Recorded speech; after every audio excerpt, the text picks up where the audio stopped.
Honorable Minister, Govt of Orissa, Mr.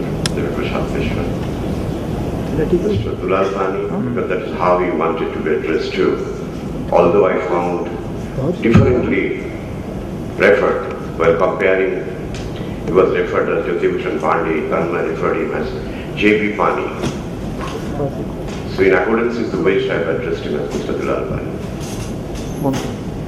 And Shilpa Mitra Chaudhary, my very favorite student Jaya and Tanmay, distinguished guests, and very bright of the brightest Luminians to whom I was exposed to in the morning. Well, it is about 1.5 decade I am in the field of e-governance. I have the distinction of being first Ph.D. scholar of the subject from IIT-Delhi. I was drawn into e-governance precisely because one question always haunted me, being a civil servant. Who is government to a common people? I always wondered this, who is government? A man on the street in distress, whom he remembers as a government. A farmer besieged with drought, having no subsistence credit, to whom he remembers as government. A marginalized worker, a landless laborer, having no sustainable livelihood, whom he or she remembers as the government. So therefore, I wanted to make a research on who are the government to the common people, and try to identify who are the people in the government matter for them. Is it a constable on the road? Is it an inspector who is in charge of some licensing, an irrigation officer or a block development officer? The people do matter for the common people. Are they the right interface of the government? If that be so, can we do something to empower this community of the government so that they can better serve the common people? And that is with this object in mind, I started my journey. Traveled across the country, village, districts, to see how this type of common people get serviced by the government. What are the processes, in which manner the so-called government serves them? Being a civil servant, it was not open to me to look in the negative aspects of government because I am inherently optimistic. I personally believe the world is beautiful and dynamic. It encompasses both bad and good, light and shadow, dark and light coexist. So therefore, I do not see the negative side of life of society. So therefore, my purpose was to penetrate into this kind of governance and try to introduce a remarkable technology called IT. IT is completely different from any other technology you have in mind.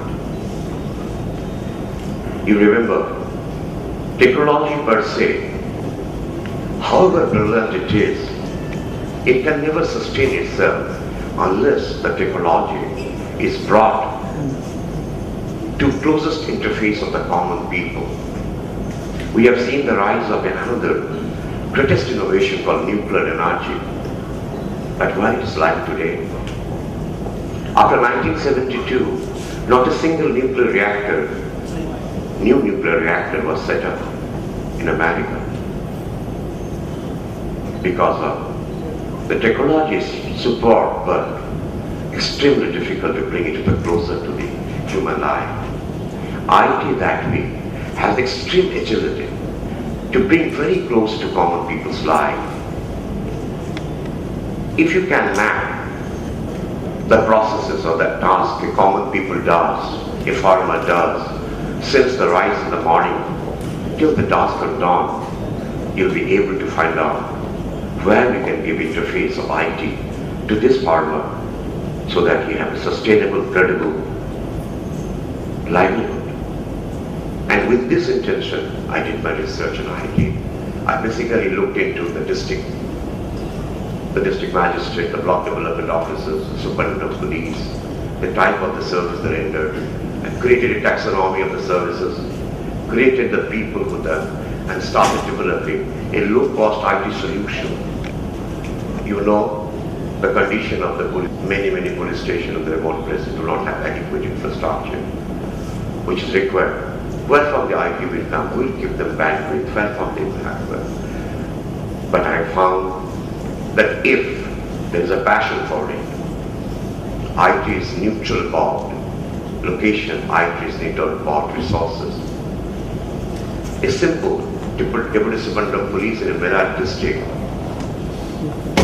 suddenly thought out that why don't I deploy my PCR vans in an optimal manner so that if a scene of crime is taking place, I can move the nearest PCR van to the scene of crime. Right? Simply DSP. Whatever small resources they have, they develop a small GPS-based system. And results tremendous. Earlier, whenever a crime is to take place, the PCRs used to ignore, train. I was not nearer to the scene of crime, so I could not reach it. But now, sitting in the control room, you can see where all the PCRs are located. And the moment the crime of scene is detected, if the nearest PCR does not move, accountability. It created tremendous people's confidence. The small projects didn't cost money. It didn't come from the top. It didn't get help from the top power. That means there are so many instances of sporadic, passion-led attempts by enterprising officers, small and big, to bring IT to the use of the common people, and they were greatly successful. I was telling in the morning examples of the district collector of Vidutnagar in Tamil Nadu. He saw the abject difficulty on the part of the old widows coming to the collector's office to collect a pantry pension. He said, no, these widows will not come to my collectorate. I will reach out to them. Rajeshwar Rajura, another district collector of an indiscreet district in Madhya Pradesh, was questioned by a small girl while gracing the occasion of a school function. Yes, sir, you are here, you are giving this medal, fine, but I have a lots of problem of mathematics. My father is poor, cannot afford a tuition. If I have a difficulty, whom should I go? Immediately, he created a small web network connecting the teachers and opening a small kiosk.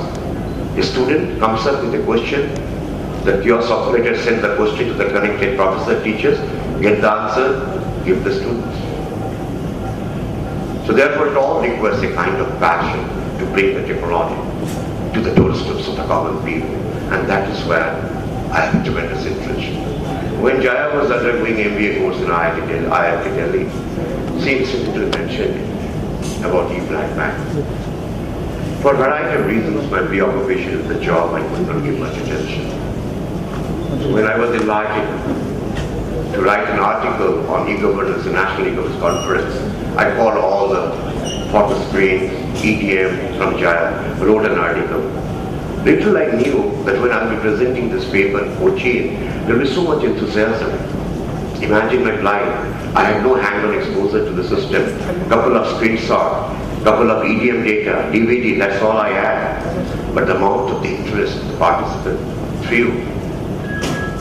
Because my co-author presented that paper, he told me some people were highly enthusiastic about all this. Then I got interested. Then I started looking into some of the solution. What Jaya Tanma is creating a new story. I call it a new story of IT inclusion. You have heard about financial inclusion. They are onto an IT inclusion. They're trying to penetrate IT to every common slice people. It's a great job. Once upon a time, I used to think that IT will remain in the realm of the top corporate, big solution, enterprise solution. And I was very worried how to take this to the doorstep of the common people. Toward this end, these two young people, along with the brightest mind of the Luminians, are in a yeoman service to touch upon the lives of the common people. They are not into the business of IT. They are not into creating some IT solution. They're trying to create a small space in the life of the common people. And I'm sure this is irreversible. You cannot reverse it. So therefore, once that they've taken up on this call to reach out to the people, I'm 100% sure it will remain irreversible. And in that endeavor, forcible assistance I individually, with my knowledge and domain, can give to me. It will be my honor. With this, I extend a very, very warm welcome to all of you and seek your support to nurture this particular. And with this, I will end with one slogan. Let's take a resolve, all of you, because you customers of the company here, mentors are here, Luminous here. Can you make a small amount of luminous in everybody's life? With this grand prayer and expectation, I thank you all of you for listening to me. Thank you very much.